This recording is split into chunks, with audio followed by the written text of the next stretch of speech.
Assalamualaikum warahmatullahi wabarakatuh. Para hadirin yang berbahagia, kita bertemu lagi dengan sesi berikutnya.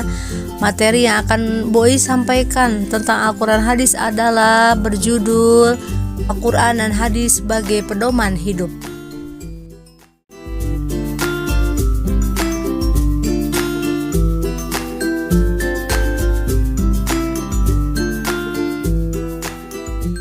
Al-Quran berasal dari kata qara'a, Quran wa Qur'anan.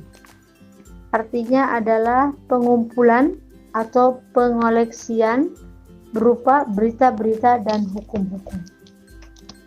Secara terminologi, Al-Quran adalah firman atau wahyu yang berasal dari Allah Subhanahu wa Ta'ala yang diturunkan kepada Nabi besar Muhammad sallallahu alaihi wasallam dengan perantara malaikat Jibril sebagai pedoman serta petunjuk seluruh umat manusia. Al-Quran adalah kitab Allah yang terakhir setelah kitab-kitab sebelumnya, yakni kitab Taurat, Zabur, dan kitab Injil. Lalu berikutnya adalah firman Allah dalam surat Asy-Syu'ara ayat 192 sampai 193 yang menjelaskan tentang pengertian Al-Quran. Bismillahirrahmanirrahim. Wa innahu latanzilu rabbil alamin. Nazala bihi ruhul amin. Artinya, dan sesungguhnya Al-Quran ini benar-benar diturunkan oleh Tuhan semesta alam. Dia dibawa oleh Ruh al-Amin, yaitu malaikat Jibril. Surat Asy-Syu'ara ayat 192 sampai 193. Al-Quran merupakan kalamullah atau firman Allah.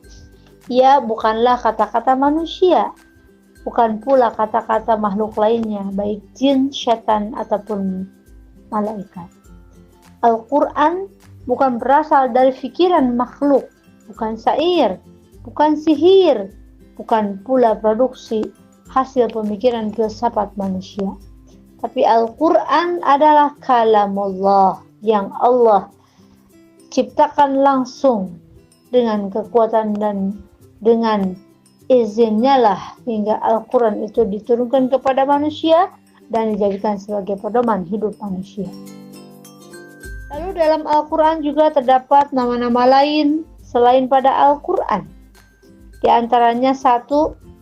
Al-Quran, 2. Al-Kitab, 3. Al-Huda, 4. Rahmah, 5. An-Nur, 7. Ar-Ruh, dan lain sebagainya. Dan masih banyak lagi nama-nama lain tentang Al-Quran dan disesuaikan dengan memahami fungsi-fungsi Al-Quran.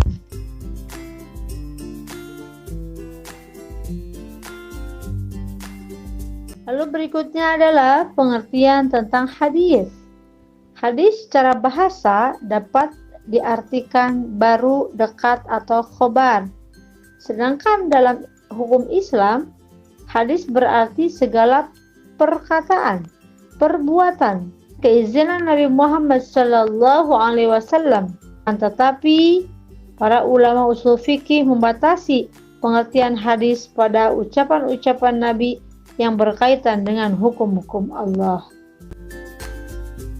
Pemirsa yang berbahagia, hadis dibagi lagi menjadi 2 bagian dalam periwayatannya. Yang pertama hadis mutawatir lafzi, yang kedua hadis mutawatir manawi.